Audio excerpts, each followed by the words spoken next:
Hello and welcome to this channel's driver ratings for the Miami Grand Prix. Okay, let's get started. From top to bottom, we have Kimi Antonelli. I've given him a 10 out of 10.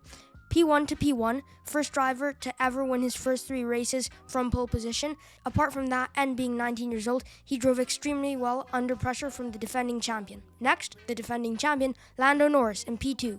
I've given him a 9.5. Went from P4 to P2, which is pretty good. He did get undercut by Antonelli. Even after the undercut, when he was behind Antonelli, I still expected him to put up at least a bit of a battle with Antonelli, but in the end, it just stayed at a 2-second gap till the end of the race.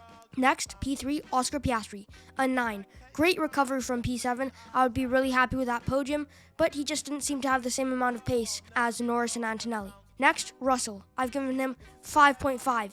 This may seem pretty low, but it's because he did start from P5. He's in P4 and not P5 because he got lucky with Leclerc's spin. He overtook Max because Max had horrible old tires from Max's bad strategy call. He has been publicly admitting this is one of his worst tracks, just an overall bad performance from him, and he is now a race win behind Kimi Antonelli in the Drivers' Championships. Next, P5, Max Verstappen. This was difficult to put a number on, but in the end I've gone with an 8. He had an unlucky spin in the first lap. He's lucky he didn't get crashed into. The strategy could have worked well. He's lucky it didn't rain, but in the end he just, in my opinion, it was too early to pit because he just got overtaken by all the other cars because his hard tires were just too old.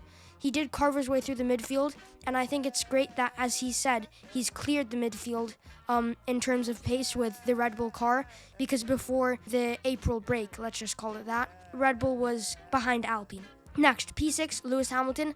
I've given him a 6 out of 10. He's just been slow, much slower than Leclerc overall, and he was nowhere to be seen during the race. Next, P7, Franco Colapinto, 9.5. Great drive. He out-qualified Gasly both times in sprint qualifying and qualifying. Career best result. Now, it would have been P8, but it's because Leclerc spun and got a 20-second time penalty. Just a great drive from Colapinto, especially since he's never driven in Miami before. Next, P8, Charles Leclerc, and I've gone with an 8. He was ahead of Hamilton and Colapinto, but then he got a 20-second time penalty from all the corners he cut after hitting the wall on the last lap. So yes, he did get an unlucky spin on the last lap, but that is his fault. It was his mistake. What I found kind of crazy is that Ferrari didn't even discuss his strategy call with him, and this could have led to him being frustrated during the rest of the race. Next, P9, Carlos Sainz. I've given him an 8.5. Now that could be a bit biased. I am a Carlos Sainz fanboy. But from P13 to getting multiple points, P9, and it's also great considering where Williams were before the April break. P10, Alex Albon, as I said, even nicer for Williams to get double points, both cars in the points this weekend. I've given Alex Albon an 8.5. The reason I've given him the same grade as Sainz is because Albon went from P15, but he did get lucky because Hülkenberg, Lawson, and Gasly all DNF'd. I think he would have been behind at least one of those drivers, but another positive is that he was in front of both the Haas drivers. So yes, those are my driver rankings for this weekend, and be sure to stay tuned in for more content.